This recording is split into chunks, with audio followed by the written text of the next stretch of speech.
네, 안녕하세요. 지힐링 스퀘어원의 맹우재 원장입니다. 홍영호 원장입니다.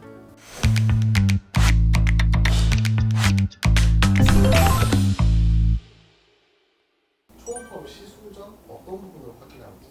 그냥 보고 손으로 이제 만져보기만 해도 어느 정도는 감이 오는데, 초음파를 해당 부위에다가 갖다가 대면은 그 피부층이랑 또 지방층 그리고 근육 또 어디 있는지, 두께가 어느 정도 되는지 바로 보이기 때문에 실제적으로 그 초음파로 두께를 측정하고 어느 정도 뺄 수 있는지 너무 간단하게 볼 수 있기 때문에 꼭 확인을 하는 편입니다. 많이 활용되는 이유가 침대 옆에서 바로 진행을 할 수가 있고, 그런 진단 과정 중에 전혀 통증이 없이 편하게 검사를 진행할 수 있기 때문에 이제 굉장히 흔한 검사 방법 중에 하나인데요. 저희가 이 집회 시술을 하기 전에 이런 초음파 검사를 하는 이유는 이상 소견이 혹시 있지는 않을까.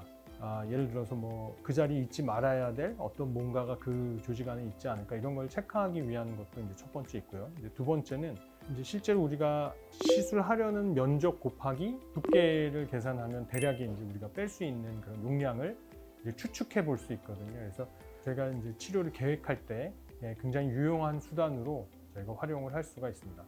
초음파로 시술 부위를 확인하지 않는 지방 흡입도 있나요? 경험이 많고 만져보고 했을 때 특별한 문제가 없으면 진행 가능한 부분이 있는데요. 근데 초음파 검사를 하는 게 너무도 간단하고 빨리 할 수 있기 때문에 굳이 안 할 필요는 없을 것 같습니다. 예를 들어서 뭐 압구정동에서 종로를 가야 되는데, 가기 전에 지도를 한번 펼쳐보고 이런 루트로 뭘 타고 이렇게 가야겠다라고 계획을 하고 가는 거하고, 그냥 막연하게 압구정부터 종로까지 가기에는 조금 차이가 있지 않습니까? 그래서 우리가 시술 계획을 짜는 그런 가이드를 충분히 해줄 수 있다고 생각을 합니다. PC 테스트에 대해서 좀 어떻게 생각하시는지 여쭤보고 싶습니다. 의사 선생님들이 환자를 진단할 때 가장 쉽게 사용하는 게 직접 보는 거하고 만져보는 거잖아요. 그래서 직접 봐서 어느 부위가 실제로 지방이 많은지 뭐 이런 부분을 먼저 체크를 한다고 하면, 이제 가장 많아 보이는 부위를 한번 짚어보는 거거든요. 그래서 아랫배가 많이 나왔으면 적당한 이제 압력으로 꼬집었을 때 그 꼬집혀진 조직의 반 정도가 이제 피부를 포함한 지방의 두께라고 볼 수가 있거든요. 그래서 이제 간접적으로 어느 정도의 지방이 축적되어 있는지를 체크할 수 있는 이제 가장 심플한 방법이고, 또 뭐 가장 믿을 만한 직관적인 방법 중에 하나라고 할 수가 있습니다. 보톡스 시술의 필요 여부까지도 어느 정도 알 수 있다는 글이 있더라고요. 이 글에 대해서는 혹시 어떻게 생각하시나요?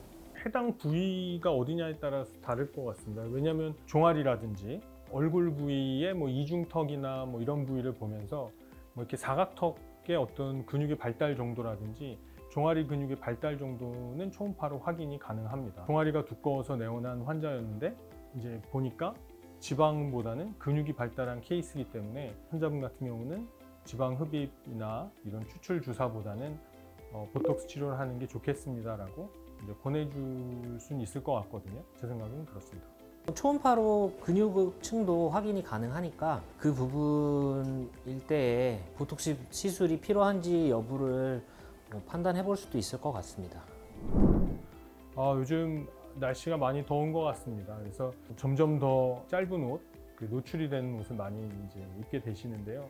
저희 지 힐링 스퀘어 의원의 집회 주사와 함께 시원한 여름 보내시기를 바라겠습니다. 감사합니다.